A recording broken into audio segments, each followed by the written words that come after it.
A pesquisa não para. O trabalho que vem sendo desenvolvido pela Embrapa Agrosilvopastoril e a UFMT de Sinop, no norte de Mato Grosso, para mensurar a emissão de metano por vacas leiteiras em sistemas integrados de produção é de muita complexidade, porque existem vários protocolos que precisam ser cumpridos criteriosamente para desmistificar que os bovinos são responsáveis pela emissão dos gases de efeito estufa que causam o aquecimento global. Uma das etapas para a mensuração de emissão de metano por bovinos é a avaliação do peso, perímetro torácico e score corporal. O professor e pesquisador André, da UFMT, que vem coordenando os trabalhos, fala dos procedimentos de mais uma importante etapa da pesquisa. Esse experimento, ele tem duração de 4 meses, na realidade. Ele é dividido em 4 períodos. Cada período tem duração de 28 dias. Então, em cada período, a gente mensura as principais variáveis respostas de interesse. As emissões de metano, que vocês puderam nos acompanhar, a avaliação da digestibilidade, do consumo dos animais, da excreção fecal, amostras do sangue dos animais, para a gente avaliar os efeitos sobre metabolismo energético, proteico, e também as mensurações do peso corporal, perímetro torácico, score e condição corporal. Também nós vamos fazer, no próximo período, coleta do conteúdo ruminal. Por que é importante a gente avaliar o conteúdo ruminal? Porque a produção de metano dos animais é derivada de uma ação microbiana ruminal, ou seja, populações microbianas que habitam naturalmente o rumen. E essas populações são responsáveis tanto pela digestão dos alimentos, como também pela produção de metano. Então também a gente quer investigar os efeitos do tratamento alimentar sobre essa população microbiana, que vai nos ajudar a entender os efeitos sobre a emissão de metano.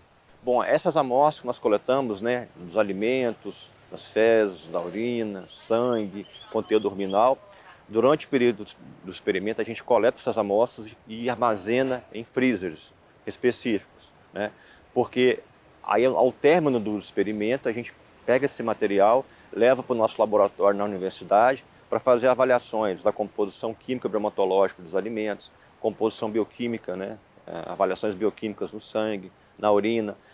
As amostras de conteúdo ruminal, nós vamos utilizar técnicas de biologia molecular, para identificar as principais populações microbianas, para verificar os efeitos dos tratamentos alimentares sobre as populações microbianas, inclusive as populações que produzem metano, que são as árqueas metanogênicas. Então essas avaliações são feitas posteriormente, na segunda etapa do experimento, no laboratório nosso, na Universidade Federal de Mato Grosso, aqui em Sinop.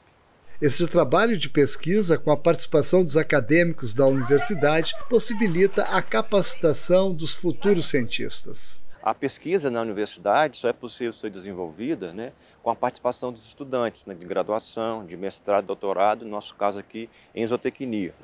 Então, uma das funções sociais da universidade, além de desenvolver pesquisa e o ensino em sala de aula, também é formar jovens cientistas.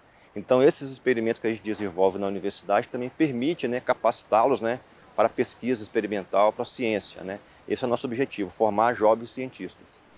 Eu já venho há algum tempo trabalhando com o professor André, desde o meu 2º semestre da graduação, já fazem 8 anos que eu trabalho com ele. Já ajudei e auxiliei em outros experimentos de outras orientadas dele, então isso contribui um pouco para hoje estar aqui realizando essa pesquisa de doutorado.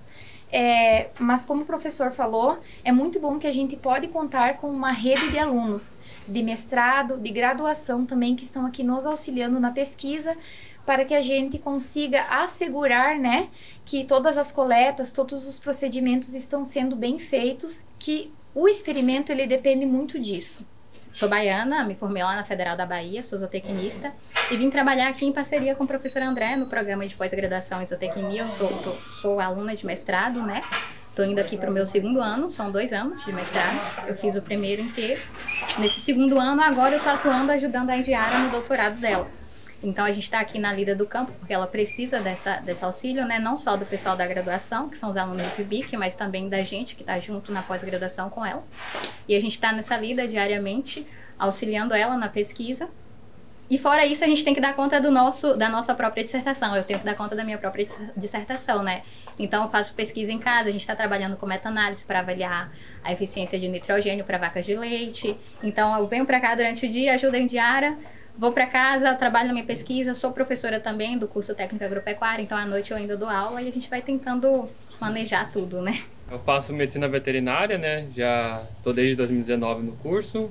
Agora estou no 10º semestre e nosso 10º semestre é estágio obrigatório e TCC, né? No caso, eu comecei no estágio aqui já faz uns 3 meses, no dia 1º de dezembro, e estou indo para a minha última semana agora, terminando o estágio. E como é que está sendo essa experiência? É de muito aprendizado, né? A gente sai de um ambiente que era muita teoria, que é na faculdade, né? A gente tem aulas práticas, mas não são assim não complementam muito bem a parte prática. E vindo para o estágio onde a gente realmente bota a mão na massa e começa a aprender, botar em prática tudo que a gente já aprendeu, né? E até coisas novas. Tô gostando. Acho que é essa área que eu vou acabar seguindo no futuro. Não sei se seria gado de leite, de corte ou na parte de cavalos, mas vai ser nessa área mesmo. Como cada vaca recebe, né, uma dieta diferente, um grupo, né, então a gente divide bem as tarefas, e eu fui lá já pesando para adiantar o serviço, né. No semestre passado eu estava fazendo a disciplina de ruminantes com o professor André, e aí ele comentou com a gente sobre o experimento da Indiara, e eu já estava naquela linha querendo trabalhar com gado. Estava em dúvida se eu queria corte ou leite, e eu mandei uma mensagem para a Indiara e deu certa oportunidade, eu vim ajudar ela aqui. E para mim aqui está sendo uma grande experiência, porque por mais que a gente tenha conhecimento dentro da faculdade, tenha pesquisa e faça as coisas, estar dentro da pesquisa, tá ponhando a mão na massa, traz um conhecimento muito maior para a gente. A maioria das propriedades rurais de leite não tem uma balança para pesar suas vacas. O professor explica como pesar os animais sem balança, utilizando somente uma fita métrica. O peso corporal dos animais é uma medida assim, elementar, né, dentro da pecuária de corte, pecuária de leite, especificamente nós estamos falando. E ela tem múltiplas aplicações, e convém aqui destacar as aplicações e conhecer informação tão elementar assim. Pelo peso corporal, o produtor consegue definir a dose de medicamentos, carrapaticidas e vermífugos. Também pelo peso corporal, ajuda o produtor a definir se as novilhas estão aptas ou não à reprodução, porque é o peso que define, né, o momento da novilha à reprodução. Também o peso corporal, acompanhar de forma periódica o peso das novilhas e bezerras, é importante para acompanhar o ganho de peso das novilhas. Qual que é a relevância disso? Que o ganho de peso corporal é que determina a idade do primeiro parto. Então, se o produtor quer reduzir a idade do primeiro parto das novilhas, ele precisa acelerar o crescimento corporal das novilhas e das bezerras. Então, ele precisa naturalmente acompanhar o peso, isso periodicamente. E, por fim, o peso corporal ele é importante na alimentação, na nutrição de precisão. Porque os modelos nutricionais hoje utilizam o peso dos animais como uma das variáveis para estimar, para prever o consumo dos animais e as demandas de nutrientes, que são informações básicas para se elaborar e formular dietas. Uma das alternativas, se o produtor de leite não tem balanço para acompanhar os animais, existem alternativas, né, para se estimar o peso. Desde a década de 60, já tem pesquisas demonstrando que existe uma relação direta entre o perímetro torácico e o peso corporal de bovinos. Esses primeiros trabalhos foram feitos com animais da raça holandesa e raça Jersey. Só que essa relação do perímetro torácico, a proporção perímetro torácico e peso corporal, ele altera de acordo com o grupo genético. Então nós, há 10 anos, nós publicamos um trabalho de pesquisa relacionando o perímetro torácico com o peso corporal de novilhas e bezerras da raça Girolanda, que predomina no Brasil, que tem uma relação diferente das outras raças taurinas, né?